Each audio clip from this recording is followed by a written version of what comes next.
Hola, ¿cómo están? Bienvenidos, aunque les parezca mentira, a la unidad 3. Ya estamos transitando gran parte de la materia. Vamos a trabajar con esta placa, con este texto que nos introduce a las organizaciones vista de una perspectiva teórica, de una perspectiva más abstracta. Vamos a comenzar a tratar de entender un poco de qué hablamos cuando hablamos de organización.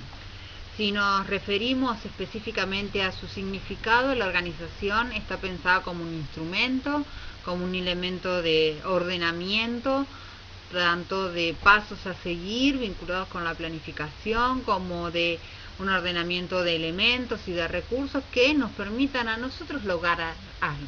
Los instrumentos, las herramientas, las usamos como medio para algo. Para eso está la organización. Al mismo tiempo podemos reconocer en la organización una entidad o grupo social. Eso quiere decir que todas las organizaciones tienen sus propias identidades, sus propias reglas de funcionamiento, sus propias formas de vinculación, y establecen además o construyen además algo que se llama cultura. La cultura le va a decir a las organizaciones, tal como lo hacen en las sociedades son organizaciones macros, qué es lo que está bien, qué es lo que está mal, qué es lo que se debe respetar y qué es lo que no se debe respetar o cambiar. Otra de las acepciones que tiene la palabra organización es el concepto de proceso. Esto quiere decir que cuando uno realiza o coordina o lleva adelante la organización, lo que está haciendo es un seguimiento de pasos para poder obtener un resultado. En este caso, el resultado es la eficiencia en la articulación y la administración de los recursos y la relación o su relación con el producto obtenido. Para eso nos organizamos. Yo tengo determinados elementos para poder trabajar, me organizo de modo tal que esos elementos me permitan optimizar el resultado a obtener. Según lo que nos dice Candela Casas, cada organización tiene en principio tres pilares sobre los cuales conformarse. Primero, la idea del objetivo. Dentro de la organización, cada instancia, cada elemento, cada sujeto está contratado y tiene órdenes de funcionar acordes a una meta superior que está establecida por la organización. Entonces ese objetivo a lograr de la organización es lo que termina orquestando el vínculo entre los miembros de la organización. El otro pilar es la especialización, y acá hay algo o una referencia que tiene mucho que ver con lo que habíamos visto de Taylor, ¿sí? La idea de que no solo la organización como conjunto tiene una tendencia a ocuparse de algo específico, de una producción específica, de una acción específica, sino que al interior de esa misma organización se siente o se piensa que es necesario que cada ser humano que trabaja ahí desarrolle una tarea especializada. Cuanto menor sea el campo de acción, se cree que mayor productividad se va a obtener. Y acá aparece Taylor colándose en esta observación o esta interpretación de lo que es la organización. Y por último, las jerarquías. En toda organización es necesario tener claro quién manda y quién obedece y cuáles son los alcances de esa jerarquía. ¿Por qué es importante esto? Porque siempre es necesario que alguien comande las acciones. Y acá, si quieren, como para poder entender un poco más de qué estamos hablando, empieza a aparecer la idea de Fayol de una capacidad administrativa que nace desde la previsión, desde el primer momento en que se piensa pensar en la organización, y después va pasando por las otras etapas que son las de coordinación, dirección y control. Bien, todo eso es la tarea de los cuerpos jerárquicos o de los responsables de ordenar el funcionamiento de la organización. Sobre la base de los tres pilares primeros, el objetivo, la especialización y la jerarquía, se va a construir el elemento formal de la organización. Ese elemento formal de la organización va a ser el organigrama, o en todo caso, lo que va a indicarnos a nosotros cómo funciona ese sistema de organización. Los organigramas han tenido y tienen diversas formas y diversas estructuras. Y esto tiene que ver con la manera en la que el creador de esa organización o los administradores de esa organización piensan que es la mejor forma para que ese organismo alcance las metas. El primero que estamos viendo ahora nosotros es el de la organización lineal o militar, tal vez uno de los más antiguos formatos de estructuras organizativas. Aquí en este sistema se ve claramente que hay una jerarquía. Uno con solo observar el organigrama puede entender quién manda a quién y cómo es que o quién debe obedecer a quién. Hay una cabeza central que es además el responsable de bajar los lineamientos y de tomar las decisiones, más allá de que puede tener o no algún tipo de incidencia los pares o los miembros inferiores. Finalmente la decisión y el punto o el camino a seguir va a recaer en la dirección máxima. Hay líneas muy formales de comunicación, es bien clásico, bien burocrático, se maneja con mucho sistema de papeleo que garantiza la llegada por lo menos de la información. Estamos hablando de circulares, memos, notificaciones. Y bueno, y como les decía recién, el tema de la centralización de las decisiones está justamente en esta cabeza que está sobre todas las demás y que termina marcando el rumbo que tienen que seguir los miembros de esa organización. La otra propuesta organizativa es la propuesta por Taylor, que se denomina organización funcional o de Taylor. Es un sistema organizativo que ha sufrido varias modificaciones y ha tenido bastantes, a la hora de llevarlo adelante, bastantes resistencias, porque suele generar confusión en la parte inferior de la organización, como ustedes ven, los obreros, ¿sí? Suele coincidir que tienen varias cabezas a las cuales responder y a veces genera confusión. Bueno, la organización funcional, la particularidad que tiene es, como les decía, que cada sujeto tiene varios jefes a los cuales responder según el estamento donde se encuentre ubicado, y va a tener mucho que ver con el carácter de la especialización de ese jefe. A algunos les informará cómo va la línea de producción, a otros les informará cómo está la condición o cuánto material tienen de respaldo para continuar la producción, o qué es lo que tienen que comprar si algo se daña. El otro elemento particular de esta propuesta organizativa es que los cargos son detentados por personas que han sido designadas en función de su conocimiento específico, incluso toman decisiones de manera cerrada generalmente, con poca interacción entre los elementos que toman decisiones, y lo hacen en función de su conocimiento específico. En cuanto a la comunicación, hay un vínculo directo entre las unidades y la cabeza, y no tienen que ir filtrando superiores. Esa es una particularidad, agiliza el sistema de comunicación, especialmente vertical, ya sea ascendente o descendente, es decir, de un subalterno hacia su jefe o del jefe hacia el subalterno. Hay una fuerte descentralización de las tomas de decisiones. Como les decía, esto tiene que ver con la división de la autoridad funcional o en función de su conocimiento.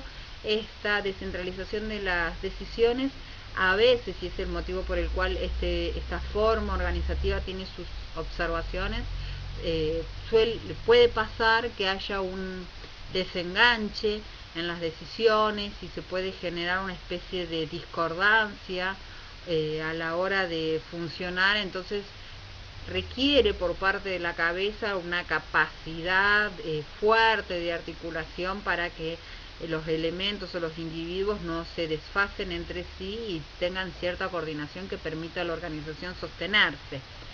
Bien, todo esto termina dándole énfasis a la especialización, y aquí aparece obviamente el componente taylorista, que apuntaba, recuerden ustedes, a promover en el trabajador y los miembros de la organización una capacidad específica para desarrollar una tarea, ya que él creía que cuanto más especialistas o más especializado estaba el trabajador en la tarea que hacía, más rápido la iba a hacer y con menos errores.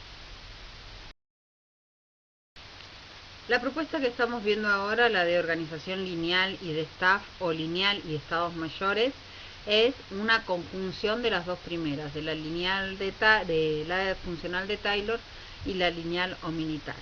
¿Qué sucede en esta fusión?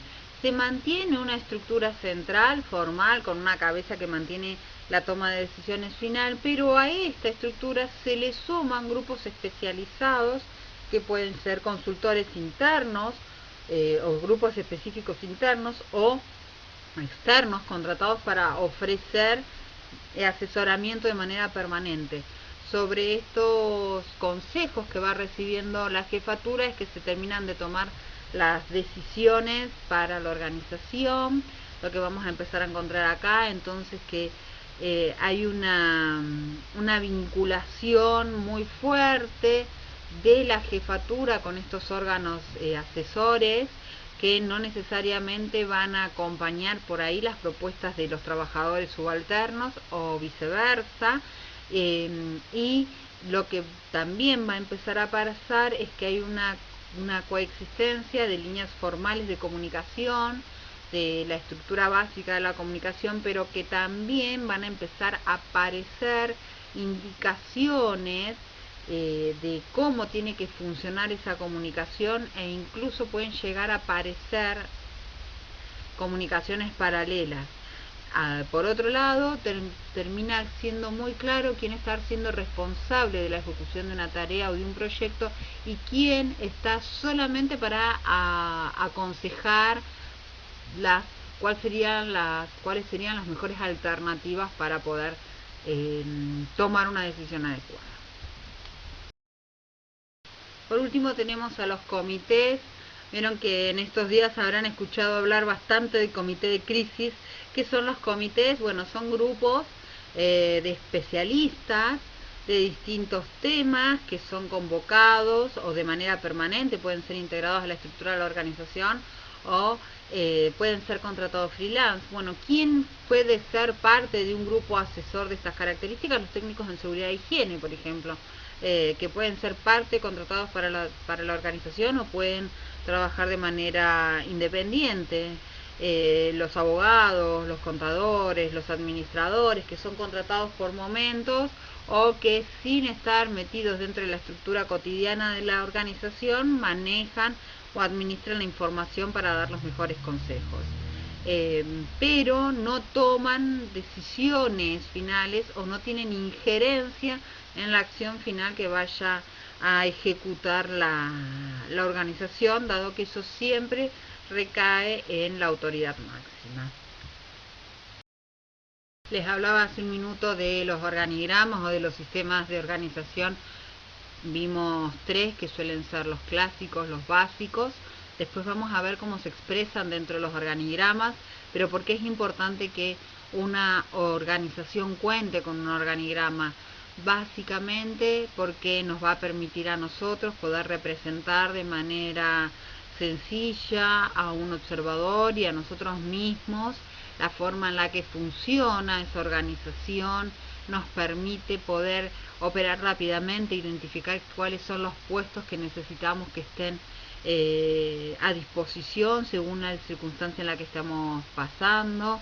El organigrama contiene una información bien específica, nos dice quién ocupa el puesto, qué tipo de puesto es, qué tipo de relaciones, funciones tiene que cumplir, cuáles son sus deberes y cuáles son sus derechos, ¿sí? Y la estructura del organigrama también nos indica cuál es el objetivo, para qué está esa área generada dentro de la organización. La estructura del organigrama, entonces, a simple vista y con una lectura rápida, nos permite identificar cuán viable o no es esa estructura adoptada y también nos permite poder definir qué cosas son necesarias a modificar. Muchas veces las organizaciones nacen con un tipo de estructura y un tipo de sistema organizativo de base, y al cambiar las condiciones del medio ambiente se ven obligados a adaptarse a esa nueva estructura. ¿Cómo lo hacen o por dónde debería empezar una organización? Lo primero que tiene que plantearse es frente al organigrama y poder ver cuál es su estructura actual y ver qué es lo que se puede adaptar o cómo debería adaptarse y qué es lo urgente de adaptar para poder sostenerse en el. Vemos entonces que hay distintas propuestas de esquemas de organigrama, los verticales y los horizontales tienen la misma mirada, digamos, o representan el mismo tipo de organización lineal, de carácter vertical. La diferencia es que uno, mientras lo alinea de manera vertical, el organigrama horizontal lo va haciendo desde la izquierda hacia la derecha, centrando la jerarquía o el puesto más importante al comienzo de la hoja o del diagrama, que es a la izquierda. Pero el organigrama vertical y el organigrama horizontal, como les decía, lo que hacen es representar una estructura de carácter bien verticalista, donde queda bien claro quién es el que detenta el máximo poder y cuáles son las líneas que van desencadenando, las ramas que van decantando de ese poder central. Los diagramas de carácter circulares ubican en el centro a la jefatura y ponen en una suerte de estrella alrededor de esa jefatura las distintas áreas que le responden de manera directa y indican qué tipo de vínculo tienen que tener y qué tipo de circulación en cuanto a responsabilidad y autoridad tienen dentro de la organización. Entonces nosotros podemos ver o hacer un circuito también de cómo circulan las órdenes dentro de esa organización y ver qué ágil puede llegar a ser o no la distribución de poder. El diagrama escalar lo que hace es indicar en distintas sangrías al margen izquierdo los distintos niveles jerárquicos y nos permite entonces ir indicando cómo va articulándose esa organización desde lo más importante hacia desde la jerarquía superior hacia la jerarquía inferior, y generalmente responden también, o en todo caso es una forma de estructurar una organización de carácter vertical. Y por último, las organizaciones virtuales, estas que tienen que ver con el teletrabajo, que tanto se ha puesto en uso en estos últimos días. Vamos a repasar un poco, son las que recurren al uso de las tecnologías de información y comunicación. Se supone que reducen la cantidad de trabajo físico que uno debe hacer hoy, tal como estamos transitando la pandemia, y aquellos que tenemos que hacer home office empezamos a preguntarnos si esa reducción de cantidad de trabajo tiene que ver también con la cantidad de reducción de horas. No parecería ser así. La mayoría en estos días está experimentando una suerte de cansancio distinto que tiene que ver con la conexión o la hiperconexión, pero bueno, para eso están los técnicos en seguridad e higiene, para generar herramientas o controles que permitan que los trabajadores no se enfermen por la hiperconexión. Y pues todas estas tareas que pueden desarrollarse a través del teletrabajo tienen que ver con el procesamiento de la información. Fíjense que en ese momento lo que ustedes están escuchando, ustedes están viendo, y todo lo que han transitado desde que se hizo obligatoria la cuarentena, está vinculado al trabajo o al teletrabajo, y lo hemos podido desarrollar específicamente porque trabajamos con información. Ahora bien, ¿cómo se representan estas organizaciones de carácter virtual? En ellas se conjugan un montón de elementos, y a veces hay empresas que tienen una parte que pueden desarrollarse a través del home office, otras que necesitan el trabajador in situ, en el lugar, y entonces los organigramas representarán esas líneas jerárquicas y estas instancias de staff eh, anexadas. Tal vez en este ejemplo que les estoy dando sirva muchísimo el organigrama lineal y de staff. La otra opción puede ser una opción circular, un organigrama circular, que también representa muy bien aquellos grupos de diseñadores o de programadores o de ingenieros informáticos que trabajan en permanente interacción generando los programas que hoy nos permiten, por ejemplo, mantener el contacto. Bueno, con esto terminamos la placa referida al primer texto de organización de la unidad 3 de organización industrial. Cualquier cosa, cualquier duda, lo que estén necesitando, por favor, consulten a través de los foros disponibles en la plataforma.